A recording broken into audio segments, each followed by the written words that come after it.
Welcome back to Bleed With Me podcast. I'm your host, Micaela Superstar. I'm joined with my other host, Sean Bowtie. Sean Bowtie, hi. And tonight we welcome one of my favorite musicians and people in the world, Weasel Walter. Hello, good evening, Weasel. Dear listeners. Hello, lovely to meet you. Let's do this. Yeah, so I wanted to talk about music as the listeners, all the thousands of listeners keep hearing about. I don't want to just cover movies and stuff. So I wanted someone who knew a lot about music and could talk a lot about it no matter what I threw at them. And that was you. And I see you do it a lot online because I follow you. I love it. I like when you're playing your records and you talk about stuff. I'm like one of those people actually. And I'm not saying that there aren't millions of people enjoying it. I'm just saying I'm definitely one of those people enjoying it. I suppose I've been trying to be an influencer for the last 35 years before there was a term influencer, but whether or not I make a living doing that is another issue. But yeah, I mean, I was always into so-called underground culture and all that kind of stuff and things off the beaten track. And I just thought, why not try to share this with as many people as you possibly could? Because I don't know, I've never been much of a gatekeeper or a bridge troll. I always thought, that's for sure. You know, one of the great things about the internet, of which there are some not so great things, one of the great things is that we have access to so much information, but the problem is there's so much information, most people can't weed through it. They don't have enough hours in the day. So that's where it comes in, you know, people who are insane enough to dig through all this and find the nuggets and then offer it forth. So I just feel like, you know, my sensibility is not everyone's, but a lot of people kind of get where I'm coming from. And occasionally I have some recommendations. So I'm glad that has that result. Hell yeah. Been loving it. And yeah, like I was like, fuck, you would probably know more than anyone else I know about horror influenced music or anything. I was like, I could talk about horror influence, how maybe it even influenced you, or movies and the music in them. I was like, I wouldn't put it past you to know even about, you know, composers and people who write the scores for this shit. So I was like, anything you wanted to talk about. But I do know that we have probably a lot of similar taste in some of the earlier weird, like goth, you know, like The Damned and all that kind of stuff, which I think is like, of them as kind of horror rock. Well, can I play can I be the devil's advocate? No, shut up, Sean. Yeah, you two know each other, but Weasel, you and I are just meeting. So I will play the proxy role of the listener who might not know you the way Micaela knows you. Can I just ask,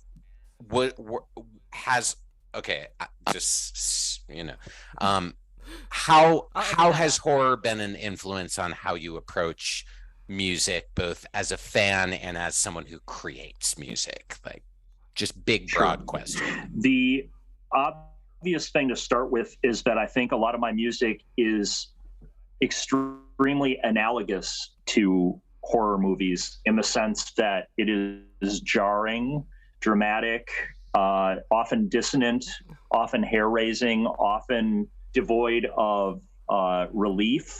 It's all tension, no release. You know, like all these things. I think I use a lot of the dramatic devices in my own music that you might associate with a horror movie. So I mean, that's coming from a very abstract position, but I feel like early on when I was a kid, I was always attracted to the negative side of reality in terms of culture. I was always an outcast, and I was identified with rogue elements. So as such, you know, things like, you know, noise and punk, you know, like punk aesthetic vis-a-vis like S&M and like all this kind of stuff. I mean, all this dark negative shit, Satanism, You know, like all these threads in culture sort of follow through together, and they sort of wind around each other. And I just, when I was young, I was just always attracted to kind of darker material as far as movies, books, art, music, like all this kind of stuff. So in a weird way, I see my music as just another thread of this kind of ethos. And yeah, I don't know. I mean, a lot of my music could be easily transposed into a horror film, and it would seem totally appropriate. So, yeah. Oh, totally. I've thought about that a lot. I was like, man, yeah, right? You and a couple prime dudes, ladies, get you on the score of a scary movie. Yeah, oh my God, it'd be so I good. mean, for example, 20th century modern classical composition is often the archetype for a lot of horror movie music. I mean, one of the greatest examples is in The Shining, the use of Krzysztof Penderecki's Threnody for the Victims of Hiroshima, which is basically like a huge mass of violins just screeching and attacking. And I mean, that particular, I think that was written in the 60s, and that particular piece of music has like 80 strings or something, and there's points where they're all playing different notes. And I mean, this really goes against sort of traditional notions of classical harmony. I mean, it's really an abstract realm, and as such, you know, when you have this like dense cloud of like attacking strings, that was just for Stanley Kubrick just the obvious soundtrack to the terror that was going on in that movie. So I love that music. 20th century modernism is like my jam. Like the more dissonant and angular, the better. Like I have 20th century ears. I don't know what the hell is going on in the 21st century. I may never catch up, but you know, good old 20th century, you know, modernism, like, I don't know, modern composers like Xenakis or Penderecki or Messiaen. Messiaen is an interesting composer from the 20th century because he was actually a devout Christian, and a lot of Christianity is a thread that runs through his music, but some of it is just, it's terrifyingly alien and shocking at times. And I have no contradiction with this. I mean, I think that Christianity is a horror movie in itself, so it makes sense that some of its music would reflect this. And Olivier Messiaen, the French composer, is a great place to start. A lot of his music is incredibly manic, detailed, bizarre stuff, and it comes with this like loving Christianity attached to it. I mean, the irony is kind of chewy right there alone, but yeah, amazing. Yeah, absolutely. I love that stuff. I haven't actually listened to a lot of that stuff in a little while. You got to be in the mood. Why? I mean, sometimes it's like, I guess sometimes you just want concrete music, and that stuff kind of commands a different part of your brain and a different part of your attention. And I think that's why, you know, a lot of people don't necessarily look to that music for pleasure, because it taxes certain parts of your intellect that maybe you don't really want challenged all the time. And, you know, but I love, I mean, right now I'm mostly listening to the most gutter, incel, double-digit IQ, brutal death metal and slam and gore grind I can find. I mean, the dumber the better. Like, keep the irony away from that stuff. Like, make it dumb as possible, and it's better. So, whatever. That's what I listen to right now. You're gonna have so many things to listen to. Well, yes, because there's literally millions of those bands, and you could take any 5 adherents of death metal and say, have you heard of bands such and such and such and such? And you could come up with a list of bands that even the most knowledgeable person has never heard of, that probably has. I mean, it's just, absolutely. I actually have a log, because I'm so perverted. I have a log of my listening to this stuff for the last 2+ years. And it's basically kind of Robert Christgau style, 1-paragraph reviews with a letter grade for each thing. And honestly, I had to do this to keep track of all this stuff, because I can't remember all these band names, and all, especially not their album titles or their song titles. Are you kidding me? There's no more room up here. But you know, when the death metal bands walk the earth, Yeah, there's a lot of that stuff. But I mean, death metal was made to be horror. I do like every Friday I do New Music Friday for Omar's Metal fanzine, his magazine. You know, I do the voiceover stuff because I do have a smooth voice if I really want one. But every week, just so many releases, so many metal releases, and so much Googling. I'm learning to speak whole new languages now. It's pretty great. Sometimes there's not even letters in the names. There's symbols. There's omegas.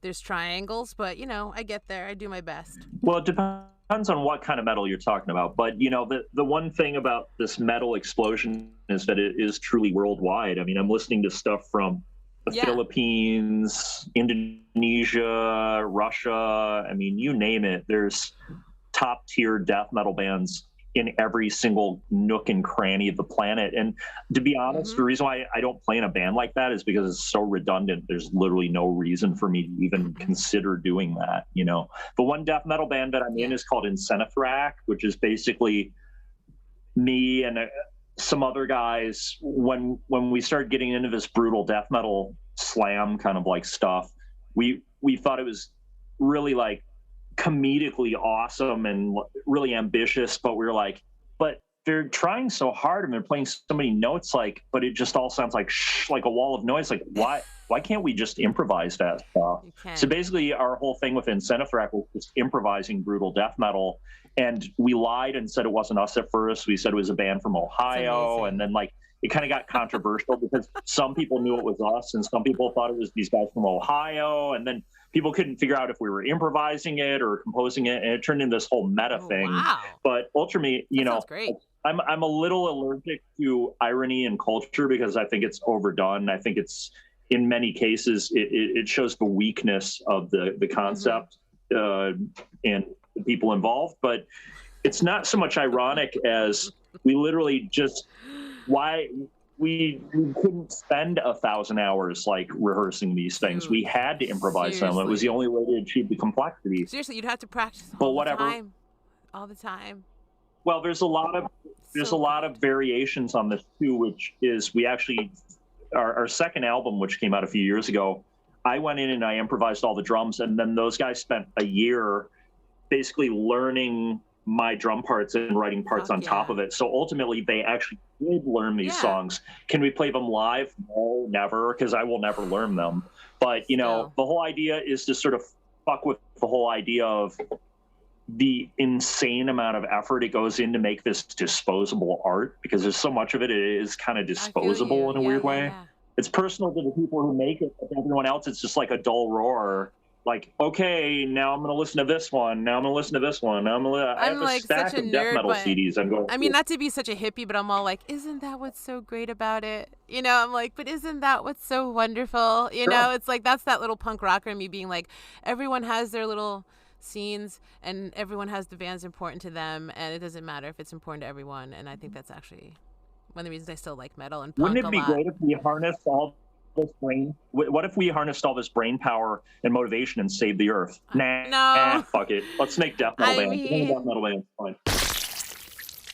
Have you recently witnessed yourself walking down the street? Wait, that wasn't a mirror? Do people tell you a spectral twin is standing next to you undetected by your own eyeballs? I feel queasy and uneasy when it's near. Then you may have a doppelganger. What? A froppelganger? You may be cursed with what is known as a spirit double, or in German or some shit, a doppelganger. Darbelbanger?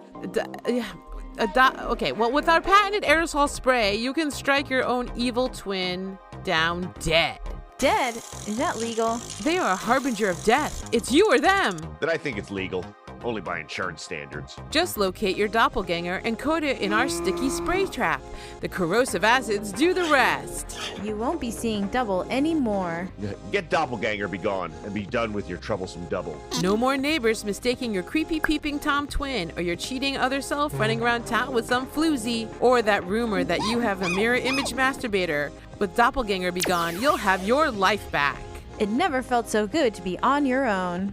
Don't use doppelganger be gone on actual human twins. Do not use if you've had sex with your doppelganger and have had some sort of horrible offspring. It is, however, appropriate for said offspring and will work in twice the time. Don't use if you have at least 5 mirrors in your house. Do use if you have 3 mirrors in each room. Do not use if you've recently been anywhere near a portal or some sort of opening like Twin Peaks.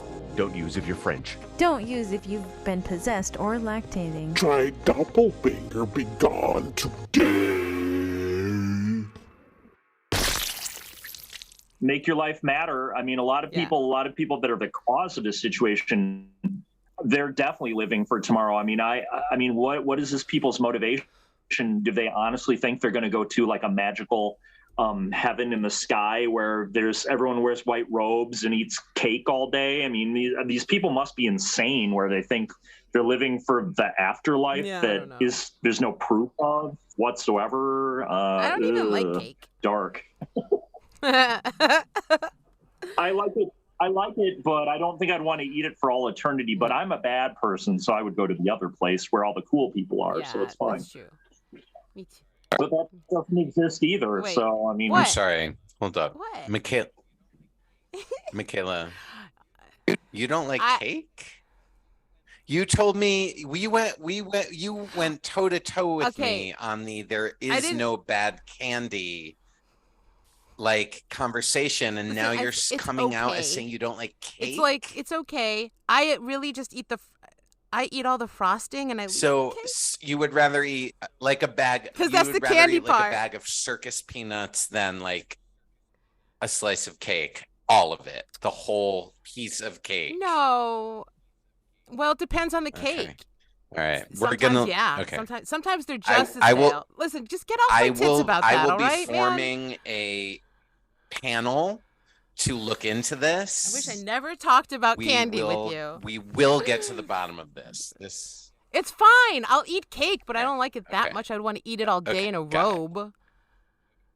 I'd eat like pie. Oh boy. Hey, like pie. I can tie this back to horror movies if you want. Can we just? Oh Can yeah. we just get, sorry.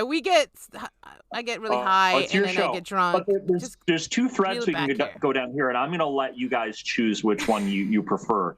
Now, I am a big fan of the apocalyptic movies, especially from the 60s and 70s, like the nuclear holocaust, end of the world movies. So we could either talk about those in relation to this, or we could talk about when I lived in the Bay Area and I worked at Lost Weekend Video. My nickname was Dr. Feelbad because all my favorite movies were like the most depressing, feel bad kind of meta horror that existed, and I used to curate that. So we can talk about that. We can either talk about like post-apocalypse movies, or we can talk about Dr. Feelbad. But this can I chime in here? First of all, Dr. Feelbad, I definitely want to meet him, and I do want to know more about him.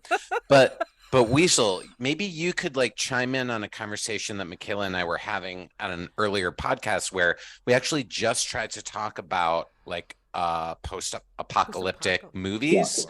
And one of the things that we realized was that there's a lot of post-apocalyptic cinema, but not most of it is not something that we would easily categorize as horror, because a lot of it is either like sci-fi stuff that's really ideas driven or like kinetic action movie type shit. But like in terms of being like horror, we left out zombies too. You have to also. Oh yes, we left out zombies. Yeah, we put zombies on its own flotilla. Yeah. And sort of pushed it away from us because we wanted to. Because zombies is like a whole nother conversation. But Right. I'm curious, Weasel, what your thoughts are on like apocalypse, post-apocalypse, and like what makes it horror and not sci-fi or action? Good question. All this kind of like modern CGI fueled nonsense is automatically disqualified from any discussion I have because I do not care about it whatsoever, and I haven't even seen a lot of this crap because I just, I've always been more interested in raw ideas and simple tools than like, $200,000 worth of CGI graphics making a really lame idea into a spectacle. So, for me, like my favorite era of movies is definitely the 70s. But I think that there was a kind of nuclear hysteria running through the 80s that was also kind of interesting. And there was definitely some 60s stuff. But what makes it a horror movie is if I think something like The Day After, where the last half of the movie is basically everyone just suffering and like watching like human relationships degrade and like turn into violence and like survival and stuff like that. I mean, that's what I call meta horror because it's not really like horror per se fueled by like a monster or an evil person. It's more of like a horror created out of the condition where people's true natures are then shown. And we watch how relationships devolve into like just cruelty and violence and stuff like that. So, I mean, I think it's kind of like a more on a meta level than a literal level. So I agree with you. I think that, like it's hard. It was hard. Most of the apocalypse movies without the monsters. I mean, most of the movies I like that are apocalypse movies are these slow, cruel, like degenerations into like nihilism and chaos, like that's what I like about them. Not like there's a happy ending, which anything, we like as well. It's just like we have to watch our toes because, like I said, my first podcast is with Lupe, and it's science fiction. So when things get too sci-fi, I'm like, ooh, I'm cheating on her. I feel like I'm cheating on my other podcast. So then I was like, ooh, I don't know if this is really horror. So, and also I just want to chime in that I'm such a fucking nerd that I would love to hear about your time at that video store because isn't Last Weekend the one that was owned by the drummer of Jawbreaker? Correct. Yeah, Adam Fowler, Who I am a big fan of since I was a little kid, and now it just makes my it hurts my feelings to listen to it, but I still like respect them. So I'm like, wow, it's like a double nerd. It's like Weasel Walter at that dude's place. Okay. Wait, why does it hurt your feelings? Why does it hurt your feelings to listen to it? It's all emo. Because it reminds me of like my dead ex-husband and like all my friends I don't like anymore and stuff. It gives me the feels. I'm like the nostalgia. I'm like, I hate you. Okay. But I still appreciate it. Yeah. When I worked at Lost Weekend, not only did I work with Adam, who I have another story about, but I also worked with Ed Rodriguez from Flying Weedenbachers and Deer Hoof, and I also worked with Mick Barr. So basically, like most of the Flying Weedenbachers worked at the same time. Yeah. So it was pretty funny. That's amazing. Yeah. But that is funny. But that's cool. The thing about Adam that's really hilarious to me is there was a connection I didn't make, and that his sister is Kembra Fowler from the Voluptuous Horror of Karen Black. I don't know if you know who Kembra is, but she's like kind of like a classic New York freak that's been around forever. But I know Kembra through Lydia Lunch and that whole scene, and I never made this connection until like a few years ago that Adam and Kembra are brother and sister. And once I realized that, it was so psychedelic to me because like I basically was just like, oh, hey, Adam, whatever, blah, blah, blah. Like I didn't care about Jawbreaker, but like there was this other like total connection that I would have geeked out on with him the whole time. But I didn't even put two and two together. They look alike.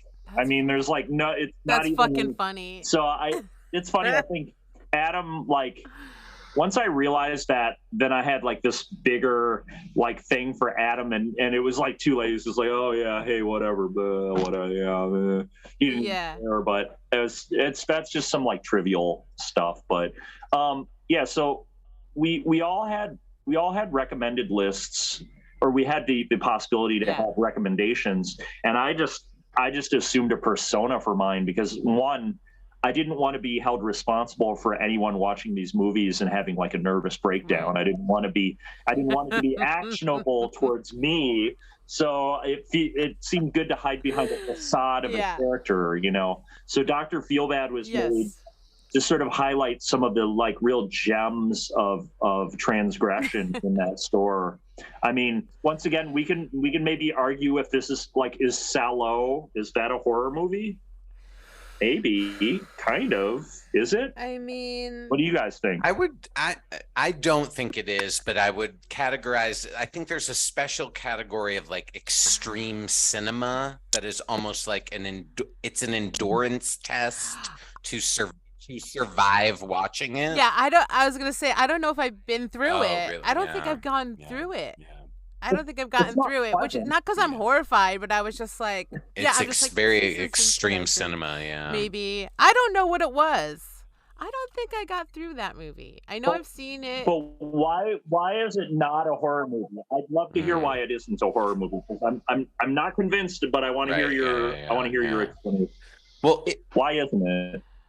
I don't know if I can Oh, speak you don't? on that. I think my don't answer, know. Weasel, would be if it's a horror movie, it's a torture porn movie, right? It's like falls under the rubric of torture porn, I think. And but there's none of the like it doesn't have the aesthetics of horror. It doesn't pull from the like historical I aesthetics guess of horror. And I wasn't scared for anybody. well, right. And it induces like nausea and like revulsion, but Right. not like fear per se. Right. Yeah, I was just like, oh, icky. But I wasn't like, oh my Yeah. God, is that person going to get fucking Yeah. deaded by that? Yeah. But I don't know. I see what you're saying, and I think I understand your parameters of I horror. guess. Yeah, We I can don't. totally see this. I think that I don't understand. Salo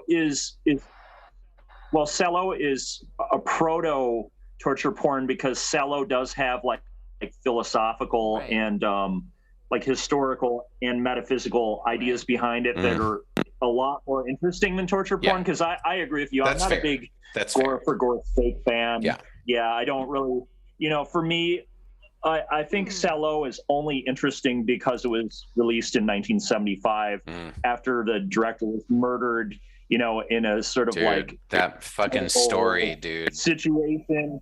Yeah, My and basically, God. I mean, the whole thing around that movie, it was a political statement, and it was also resulted in his murder. Yeah. So I think there's like all these like Yeah. interesting Yeah. historical things around it. But Yeah. is it pleasant to watch?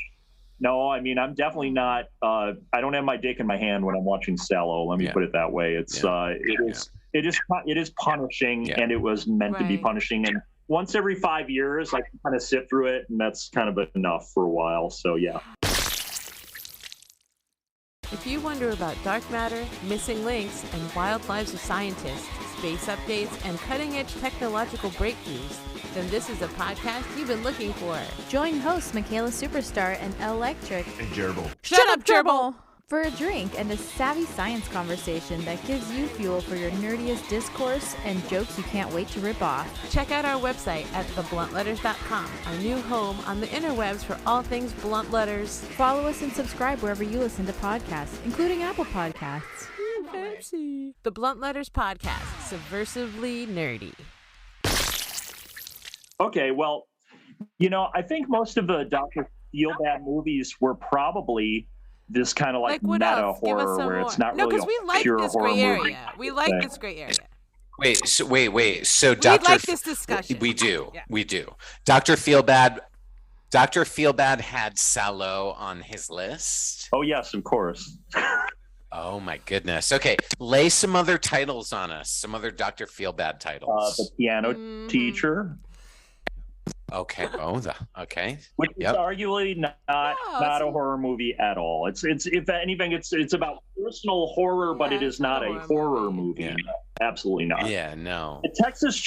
But it's like kind of you Sure. could It's a you horror could spin movie. it as like an erotic thriller. You could spin the piano teacher as like a Yeah. really fucked up erotic thriller if you wanted Now- to. This next one might be a horror movie.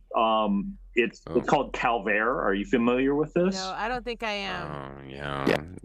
Yes, I am. Yeah, it's Got a more torture. Belgian. Yeah. But what do you think? I okay. I've seen it once and I wasn't into it. It's like a Belgian Yes. Yeah.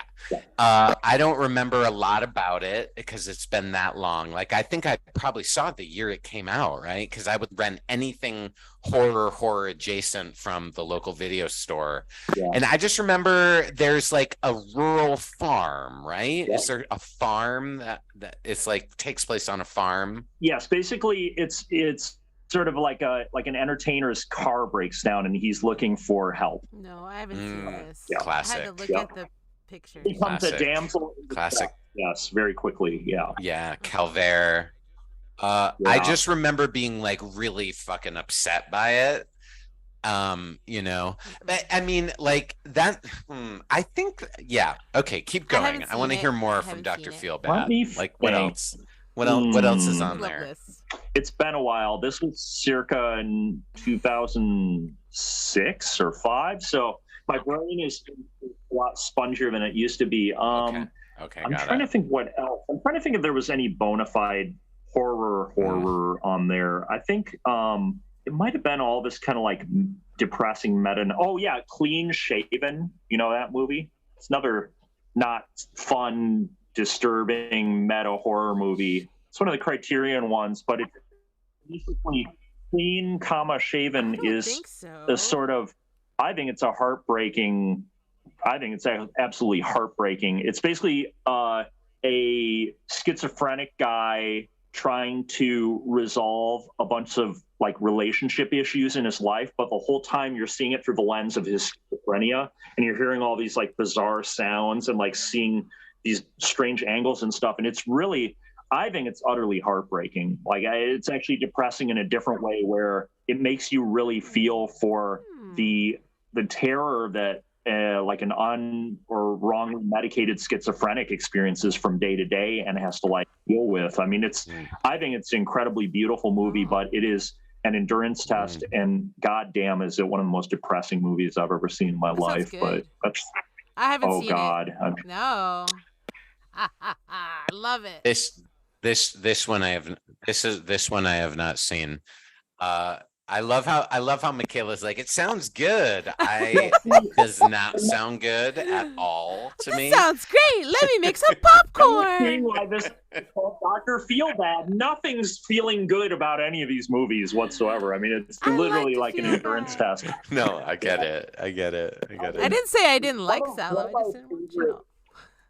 One of my favorite movies that is kind of a feel-good movie, but that belonged to Dr. Feelgood was For Frankenstein, aka Andy Warhol's Yes. which is one of my favorite movies. It's one great. Of all-time favorites. Both that and For Dracula are both really great. Yeah. Those movies are really fucking good. Yeah, they're so punk before punk, and they're just everything cool about the 20th century is in those movies. I mean, they are hilarious. I have to explain to somebody while I shoved them For Frankenstein the first time, I said, oh, and by the way, this was also a 3D movie. Please keep that in mind. Wait, was it? I didn't know that, actually. Absolutely. Oh my God. Like an iconic. And I remember in the 70s looking at the newspapers, and it was rated X, and it was also in 3D, and they used to show it in my hometown. Wow. Like probably about 79 or something like that. And I was like, I want to see this. I want to see Frankenstein. My parents were like, no. You're not doing this. But I mean, those movies are just so fresh. They're so funny. The gore is so, it's like light, humorous, it's just a barrel of fun. I mean, is that really a horror movie though? It's like a parody of a horror movie. It's not really. This is like our ongoing discussion. It's like every time we'll bring up a movie, I'm like, is that even horror? Like, what do we even think horror is? But I mean, I mean, it's about monsters. Well, it's taking like a classic horror text in both of those different movies. He's taking like a classic. Frankenstein is a horror comedy.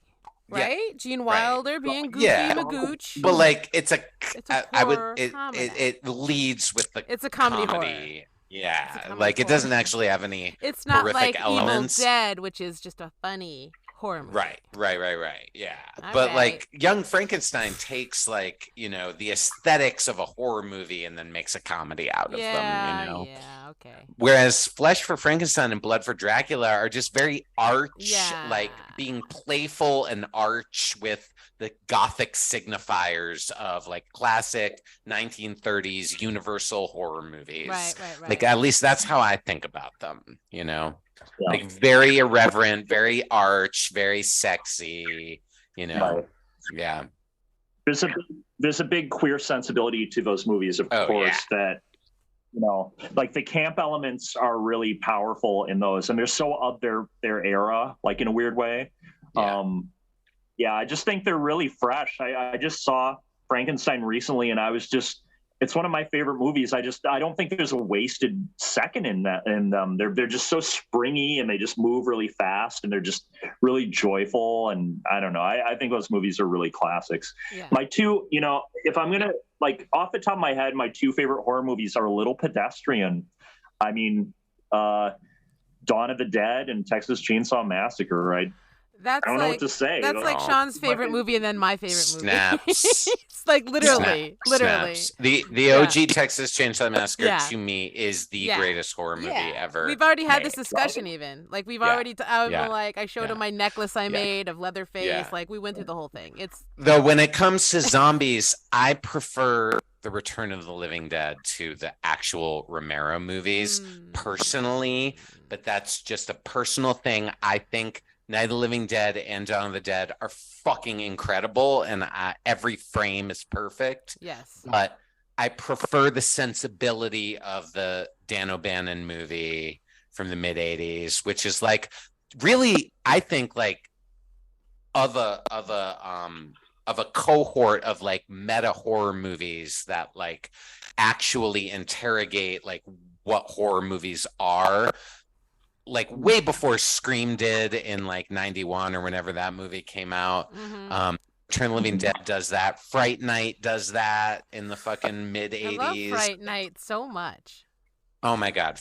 Roddy McDowall in that movie is so great. And it's like, again, like we're in a vampire movie and we know the rules of vampire movies. Return of the Living Dead is we're in a zombie movie. We've all seen Night of the Living Dead and we know the beats of a zombie movie. What the fuck are we going to do? And you like can't.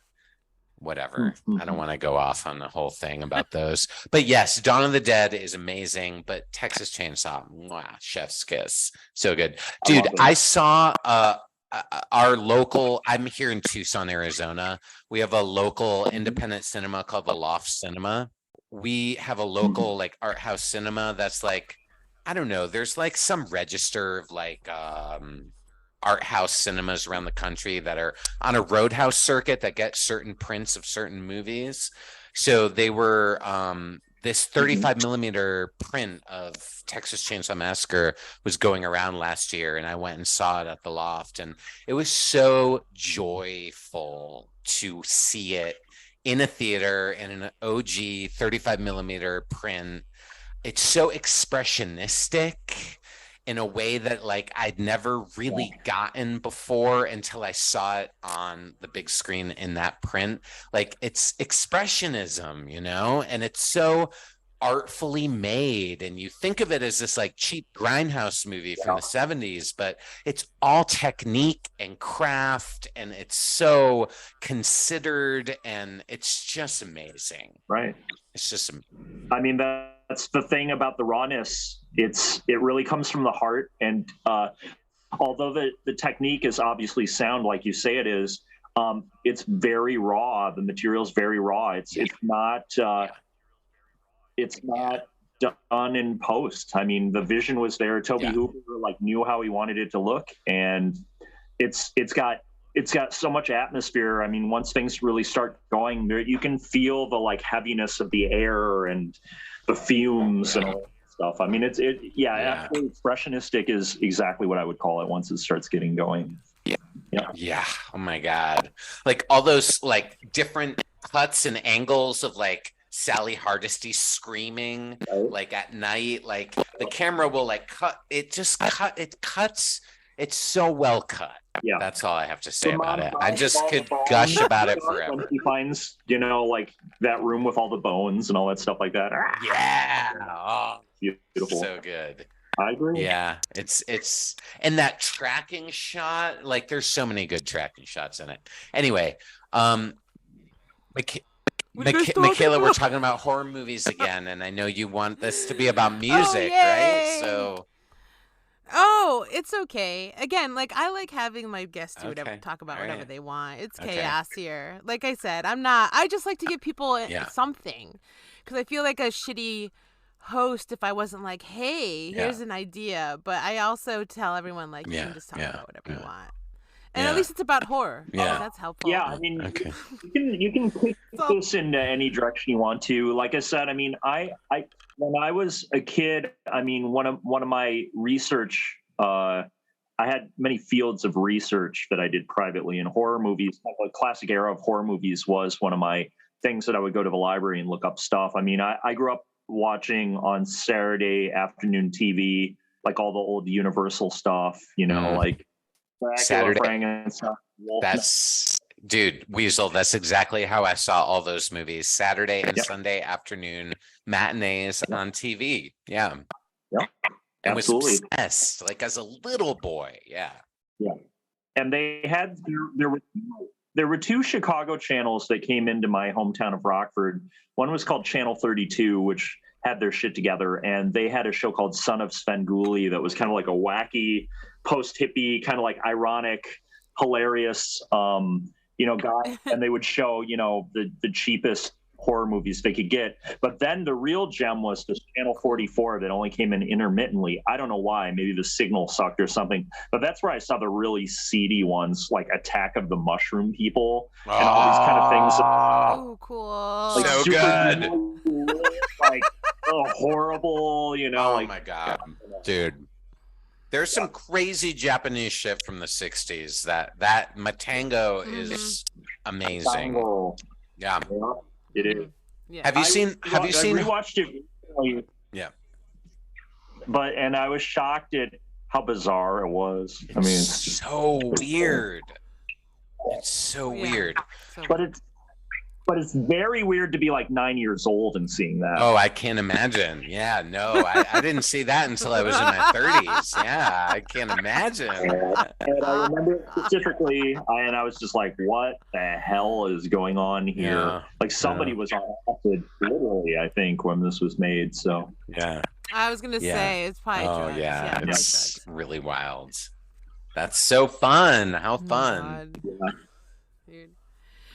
One thing that you keep saying that your favorite horror movies are from the 70s. Well, my favorite period. And I've been just learning to love things from that time, because I don't always love them. I had my problems growing up with them, like I've talked about, and I won't go into here. But like, I'd like to hear why.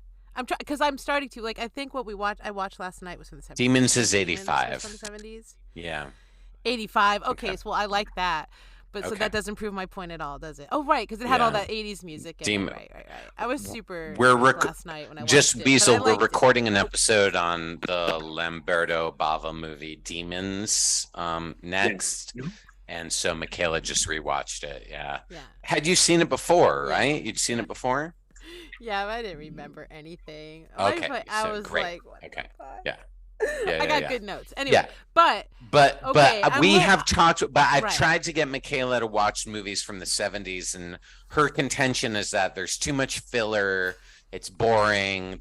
You need to get right to the fireworks factory. And in fact, I believe Micaela always uses porn metaphors. I do. Where she's like, "Look, I just want to see the nut busted. I don't need to see 40 minutes of fucking to get me to the I said fucking it's the balls on the asshole. asshole. The balls hitting the asshole. Exactly. I'm like, I don't want to see that.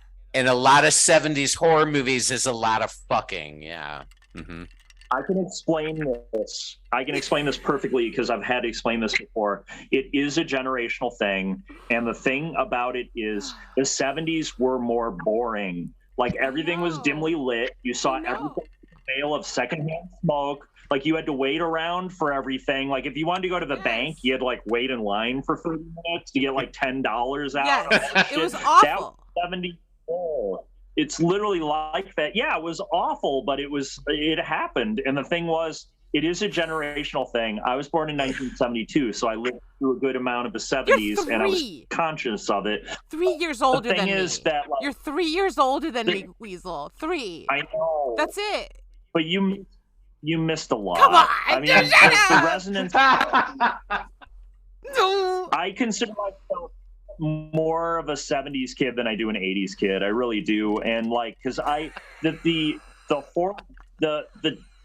the horribleness of the 70s really impressed upon my me too. That's why I don't like those movies. It's like triggering, to use a newfangled term. I'm triggered. It reminds me of the Veil of Smoke and the wood paneling and everything's beige, and Caldor's rainbow was like orange, yellow, and brown. Exactly.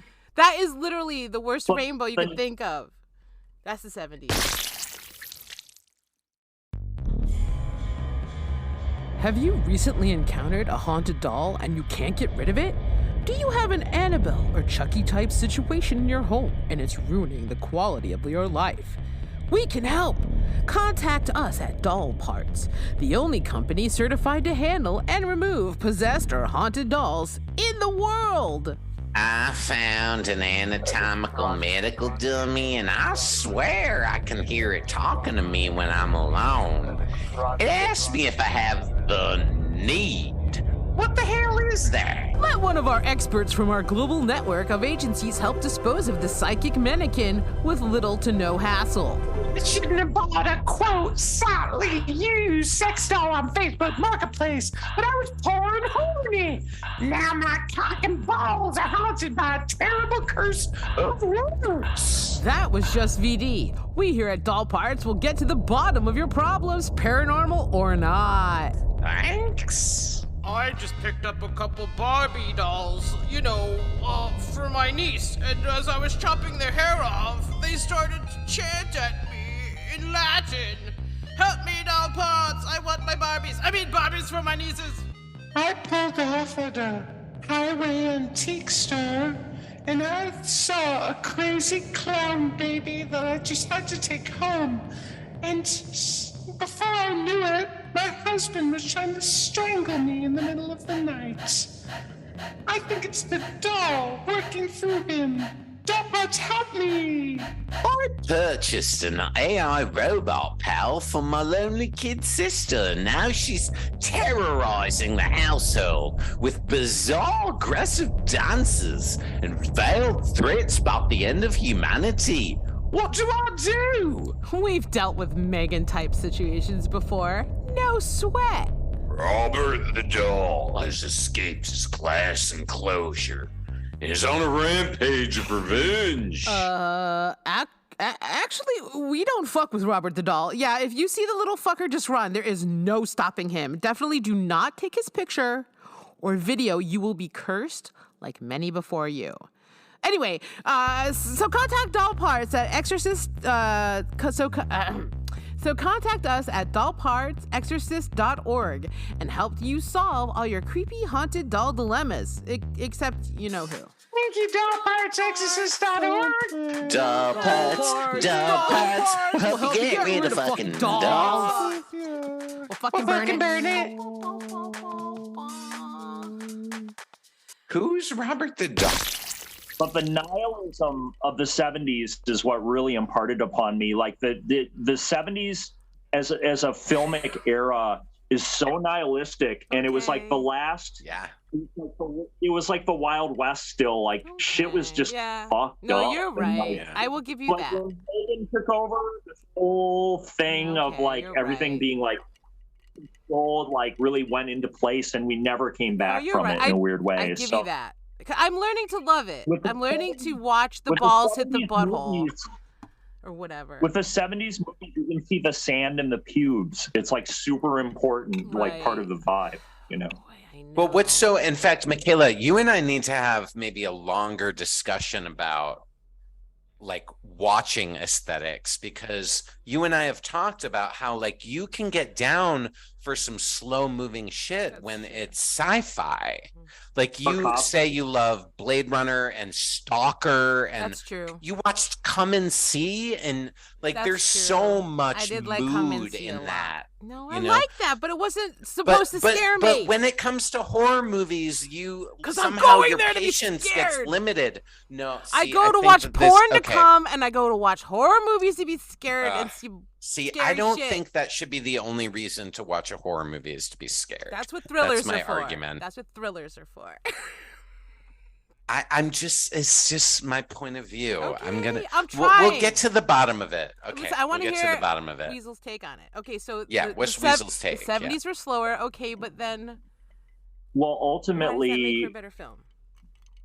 Why do I need to? ultimately, what matters is how it feels and what effect it has on you. Like rhetoric is one thing. You can kind of theorize about blah blah blah all fucking day, but if it doesn't work for you, it doesn't work for you. But like, I can I can name an endless list of 70s movies that you might think they're boring the same way you might not like cilantro. I mean, it's totally subjective, right? I mean, like a movie that's not necessarily a horror movie, but it's very 70s to me, is Derek Jarman's Jubilee, which, if you're not interested in what that is, that could be a boring movie. But if you're interested in what it is, it's like hilarious and you know, just moves really fast. I mean, I don't know. I've had people that boring movie, and yeah, I mean, well, but see, the thing is, like, I'm not necessarily into 70s for horror per se. I'm into the 70s for everything. You know, like somebody was saying they just watched Deliverance for the first time the other day, and I was like laughing, like, I bet you weren't expecting that to happen, were you? And it was like, in a weird way, that Deliverance is a movie that's really drawn out and elongated and seems like it's not going to end, but it kind of has to be that way to have the effect it has. Needs to be a little exhausting, the same as like Stalker. You know what I mean? You mentioned that. I love Deliverance. I love Deliverance because it's about doing a boring thing like hunting and setting the atmosphere, like Barry Lyndon or whatever is boring, right? Like it's setting this atmosphere, like you said, and I can handle that. My only real contention with 70s is when I go in for the horror, I want to see people fucking die, man. And so yes, I'm not saying all. But I'm trying to learn. Listen, it's funny you say cilantro. I literally just talked about this. I don't know on the podcast or just to Lupe how I did teach myself to like cilantro over a few years. I actually used to think it did taste like soap, and that's why I don't believe that bullshit. I just kept trying it over and over and over again, and now I love it. I do. I love fucking cilantro. I grow it in my garden. So I think I could learn to love 70s horror movies. What are three 70s horror movies you think fit this category of being like slow, boring, and like you don't see the point? I have to know to like defend the thing. You know what I mean? Do you think Dawn of the Dead is like boring and like? Okay. No. No, I guess not. I feel like it. Maybe it's a lot of the Italian horror movie stuff I was supposed to like from the 70s that I don't know. Isn't like a lot of like Suspiria and stuff? Isn't that from like, the 70s? Yeah. Okay. Deep Red. And I Deep tried Red, Suspiria. Yeah, Deep Red. So I rewatched Suspiria again, and again I'm like, okay, it's pretty, but I'm like laughing half the time still, and I'm like, bitch, why are you running into the wires? Like I'm still just like, what the fuck, you know? I tried so hard, so I think it's that stuff that I'm supposed to like as like this film nerd, right? As I'm someone who loves horror, and people are like, well, you don't love fucking Italian horror, and I'm like, I want to say something about Suspiria real quick, which is I saw the commercial for Suspiria on TV when I was probably 1980 or something like that, and it scared the shit out of me. Basically, the commercial for Suspiria is this woman with her back to the camera and some guy saying something, and then at the end she turns around, she has a skull face, and I was just like, ah! Like I literally I couldn't sleep that night because I just the pacing of it and the the image was so terrifying on like such a primal level to me being that young that it just like destroyed me. You know, and I think maybe that's sort of the key here is like, I think Argento is about those little moments. Sometimes there's a lot of gothic-y kind of like esoteric, like kind of whatever in between it. But, you know, it's like if the moment, but if the moments are worth it, you kind of put up with that stuff sometimes. Okay, right. But do you hold it against your best friend if they fast forward through some of those parts? I'm just saying, what I don't understand is how you have so much time for what. Okay, as one of your best friends, as you know, I'm just gonna say, the thing I don't understand is how you have so much time for David Lynch and you don't have time for Dario Argento. That's what I don't understand. I don't understand. Either. I don't either. It doesn't make sense what's to me. Going on up here, or I wouldn't be because who I am would assume right now in because the closet. you were the person who showed me Twin Peaks. I didn't even know Twin Peaks existed until you showed it to me. And Blue Velvet. Okay, same we were thing. 12. Eraserhead. Eraserhead. Yes. Same thing. You showed that shit to me, and I was like, whoa, this is a mood. And I would say, like, Argento is a mood. Okay. Just like Lynch is a mood. I mean, they're not the same frequency per se, but they are on the same spectrum, you know? Or Tarkovsky. I love Tarkovsky. Exactly. I know. Well, I know. okay, but this is okay. And Weasel needs to know I'm a proud Italian American. My last name's Bottai, Bottai.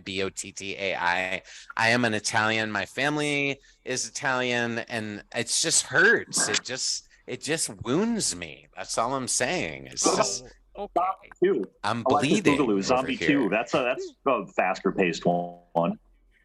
Fulci, Lucio Fulci. Well, I don't think Micaela would be down. Like The Beyond, I think Micaela would be bored to fucking tears by The Beyond, you know? Or City of the Living Dead. Like, if we can't get her to like Suspiria. I don't know. Think you've seen it? So, okay, I'm just saying, Weasel, give me... Okay, if you were like, bitch, you were going to like these 3 movies if you open your mind a little and slow your brain down, get into the mood... What would you say? Just give me a handful. I won't hold you to anything. I think you have named examples of things that I understand why you're not into it, so I don't even have to defend it. Like I kind of get why you're not into Argento. Like it kind of makes sense to me, and maybe in a weird way I might even agree with you a little bit. But like I don't think when we're talking about the 70s, it's like cake. It's like cake. I just want the frosting. Movies, I don't know what to say. Like, yeah, I know. Okay, it's all right. Because I do. But you don't just want the frosting if it's science fiction. That's you're right. That's the thing. I do like a lot of movies from the 70s. You it's don't just the horror. just want. Yeah, you for some reason hold horror to a different standard than you hold these other movies. Well, Okay. I don't know why. I've got to live in this reality. I'll try to change. This is what I've got. No, you don't. No, you don't need to try to change. I would like to enjoy these films more. Yeah. Well, we'll do a Giallo episode eventually of the podcast. Yeah, girl. Yeah. See, that's what's gonna be hard. Okay. Yeah, baby. Okay. Yeah, baby. Let's do an Argento episode. Let's get an Argento fan on to talk Argento, and you can watch like 5 Argento movies. Maybe that'll break you. Okay. That was so violent and so anti-woman. Scottish. It was so Scottish too, and let's reel it back in, people. I have to say that when I was a young man, I grew up the main vibe of horror movies for me in like sort of the early mid 80s was just kind of HBO and kind of slasher stuff, like Halloween, Friday the 13th, like this kind of cheesy shit. I have to say I don't have a big affinity for this kind of idiom. Like it seems a bit threadbare to me in terms of plot and motivation and stuff like that. I don't know. Wait, what idiom? The slasher like idiom? the 80s kind of thing. Once we got into there's a murderer and he's killing everybody. Like it just seems like a lot of those movies, they don't really seem to stand up that great for me. They seem like things that led to franchises and sort of like yay, like now definitely had cut off. Like it just kind of like or yeah, but then there's some of my favorite stuff. Like, but then we saw Pieces on HBO, which was like really decrepit. You know, like, ugh. It's so grimy. It's so grimy. Yeah. Pieces is. The early 80s might be kind of dirtier than the 70s in a weird way. It's like you really see the cubes on Pieces. I mean, it's really that's my problem. I think I was actually weaned on 80s horror, and it's so fucking disgusting, and there's so much gore. It's just cum shot after cum shot. It's just fucking like blah, blah. It's like bukkake fucking blood fest, and I'm like, that's what I grew up on. I saw Friday the 13th with my mom when I was 6, and she let me watch it.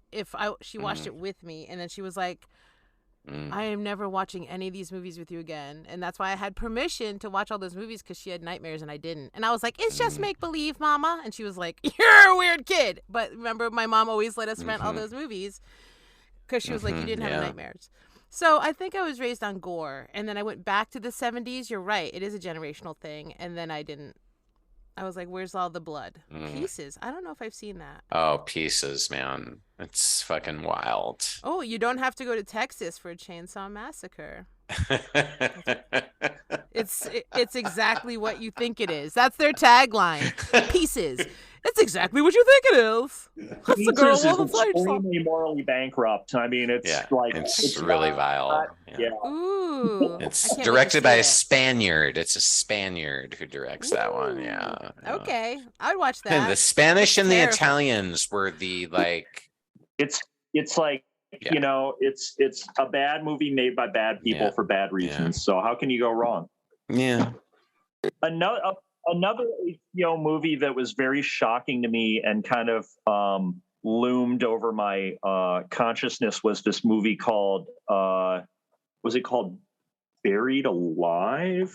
Dead and Buried. Yeah, Dead and Buried. Yeah. Is it the one where it's like it takes place in a small town where basically everyone's dead and the guy doesn't realize until he's dead?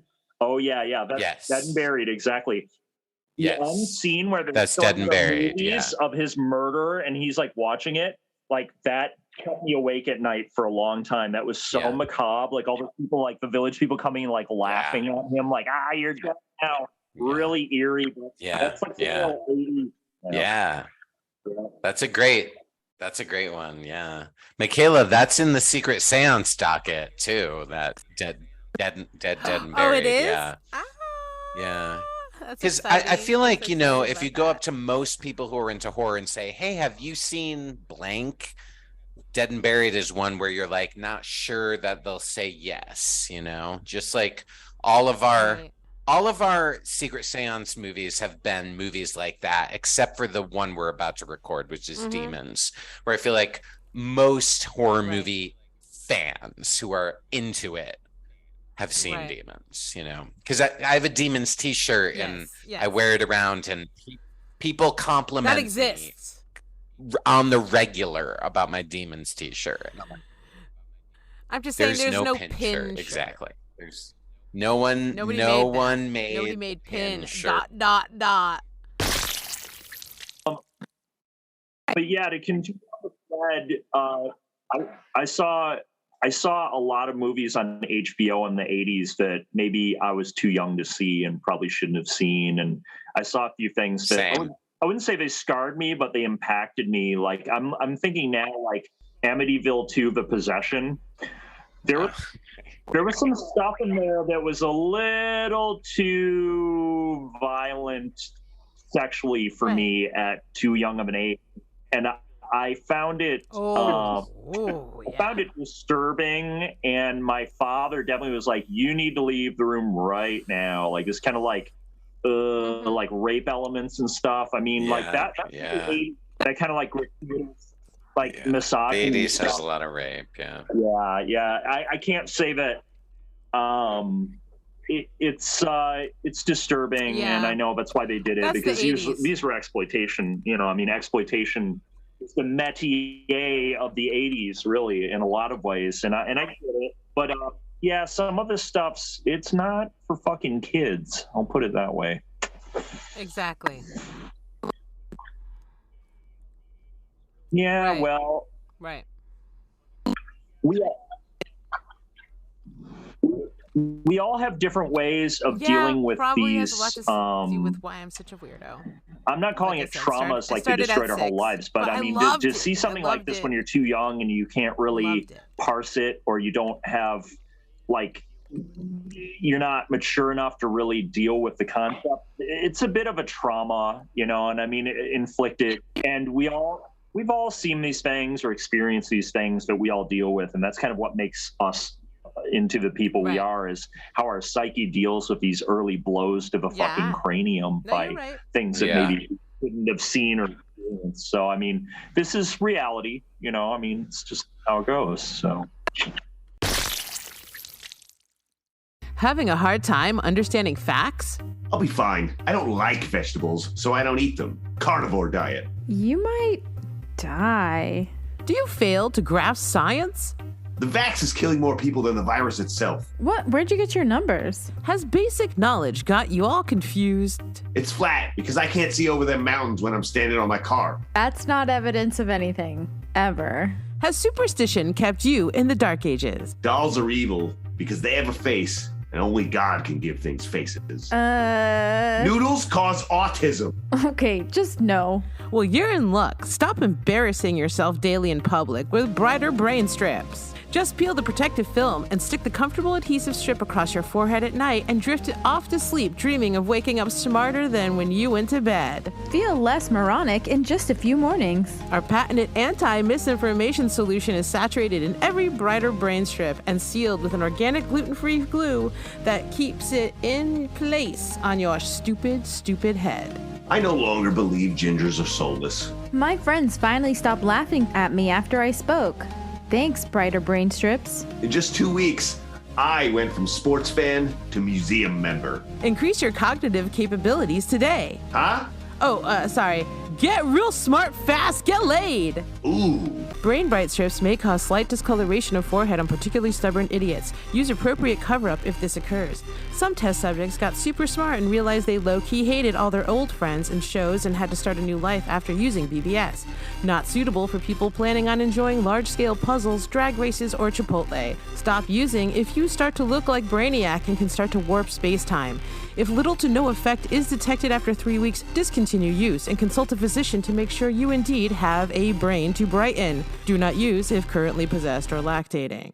Brain strips, holy shit, I can think now. Brain strips, brain strips. So much more talking in my head. Hey man, don't No have a more cow. brain farts. Now I am smart. SMRT, smarts. Well, here's what I'm going to say.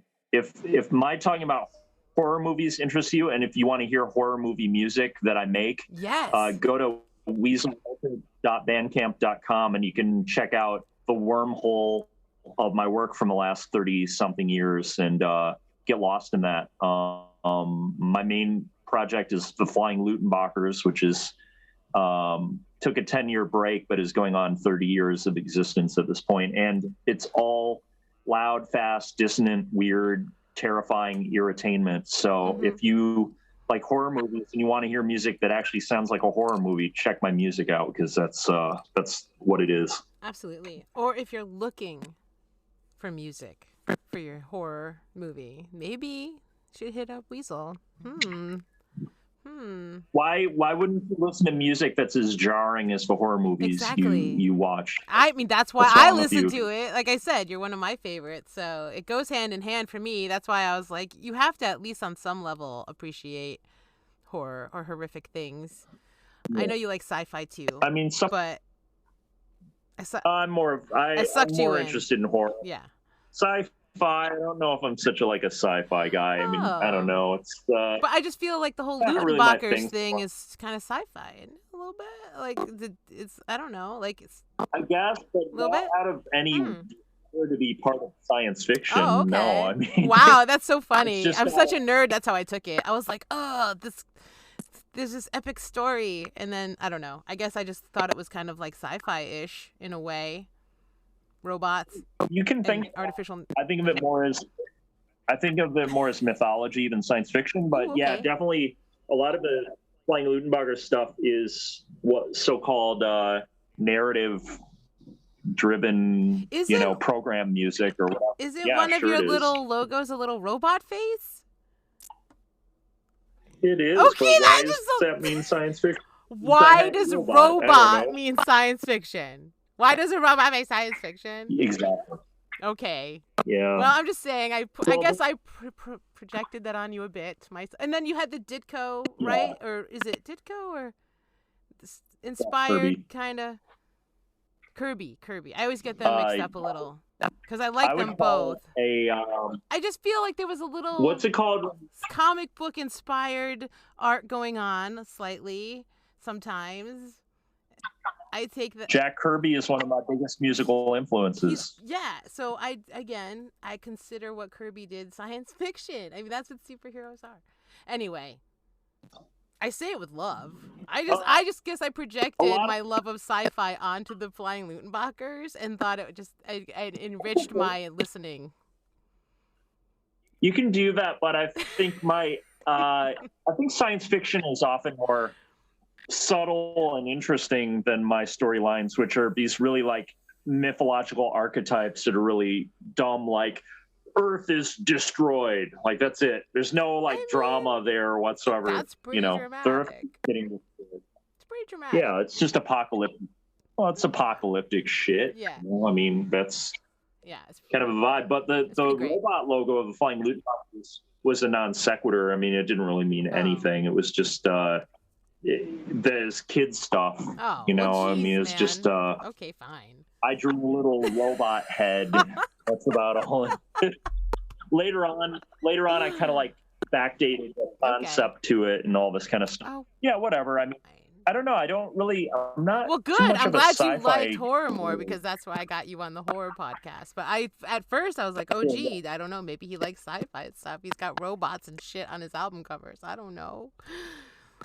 I get why people are into sci-fi, and it is nerdy, and I don't even say that as an insult. No. It's like I think people go into the science conceptual aspect of sci-fi more, and I have to say I don't really care about that. I don't. I'm not saying I'm cool because I don't get it. It's not my flavor. No, that's what Sean says a lot too. Whatever.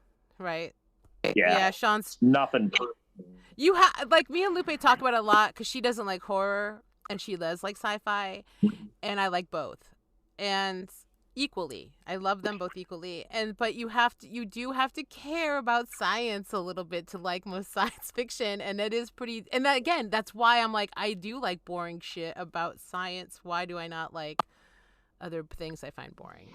So, I'm not even sure that I'm really like an avid horror fan per se. I think it's like anything. There's horror movies that appeal to me or have appealed to me, and they were maybe part of a crystallized moment or some kind of influence or stuff like that. But I don't really actively follow this stuff a way that I mean, it's just part of the bigger whole, like part of the picture, like I was always interested in really weird little tangents that were not part of the status quo. Like another childhood thing is I got really obsessed with this horror movie called The Gollum, which is really early, 1917 or 22 or something like that.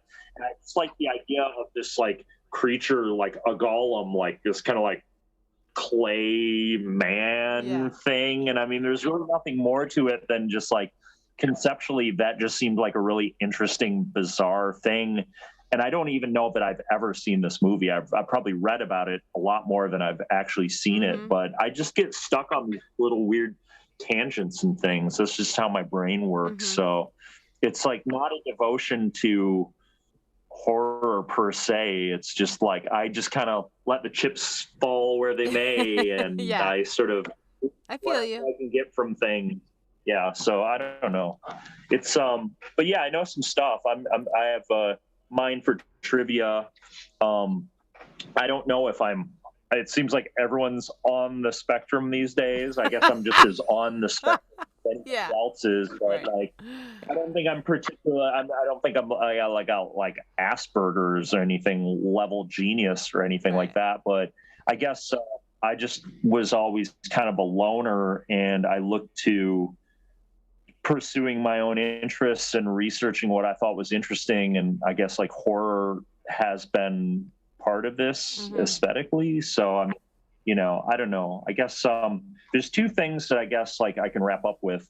Somebody I know who really is into horror is a woman named Kayla Janice, who is kind of she wrote an incredible book called House of Psychotic Women, which is basically the biography of her tempestuous life, abstracted onto how female psychosis has been dealt with in movies. And it is an utterly fascinating, mind-blowing book. She's an expert on horror. Oh, cool. Definitely. That sounds really familiar. Her book, House of Psychotic Women, it's a masterpiece, epic. I have nothing but respect for her, and she is a biggie as far as horror goes, and she's lived a lot of it. So anyways, there's that. And as far as movies go in general, I highly recommend that people look into Cathode Cinema, which is a regular stream by these folks that run a gallery in Coaxial Arts in LA. And they basically, if anyone doesn't know about Cathode Cinema, they basically decided to curate movies online streaming kind of in a rogue pirate style all through the epidemic. And they're trying to expand it. Like they're actually trying to show movies in actual movie theaters and stuff like that. Just did one in New York. These people, I mean, their curate is just spot on. They keep threatening to let me curate a night. What? And then whenever I get a hold of them, they kind of off. That would be rad. That would be rad. I don't know. But I love Cathode. Whenever I go there, I blow up the chat. Like whatever. Oh my God, I'll see you there. Dude, Sean, I've tagged you in multiple Instagram. They post on Instagram a lot, and I'll tag you constantly. I also feel like I have this weird psychic connection because I will literally talk about some weird ass film, and then within the week, they play it in one of their lists, and I'm just like, I love them. I do too. I know at least I've met them. They are enigmatic characters. They're so LA. I mean, I love those guys. So full support for Cathode Cinema. I mean, I think they've inspired a lot of people to dig a little deeper into movies in general. So I think they're heroes. They are. You're not wrong, dude. Right on. Not wrong. Well, let's wrap it up. Awesome. Thank you, man. I really appreciate you coming on. I haven't seen you in a while, so it was cool to talk to you. I hope you can make a mess of all this chaos, or you can make some order out of chaos here. Dude, give it a listen. I'll show you my magic. Honestly, it'll be great. We'll all sound hella smart, and there won't be any ums and dumbs and stuff. I'm really bad at like and and all that good stuff. So. Me too. We all are. We all are. But yeah, dude, thank you so much. It's been a blast, and I miss you all the time. I wish I could see you play live, but I am in a weird wasteland out here. We'll see, and hopefully someday we can hear your music in more places like horror movies. That would be cool. But yeah, and I'll link all your stuff. If you guys want to listen to Weasel, you absolutely fucking should. And then we'll have all the links in the show notes to all the different places you can find him. And again, thanks for listening, everyone. Go to our Patreon and join and listen to Bleed With Me every week on Tuesday. And then we have John's Secret Seance every other Wednesday after the Blunt Letters. Thanks for listening, and once again, stay bloody.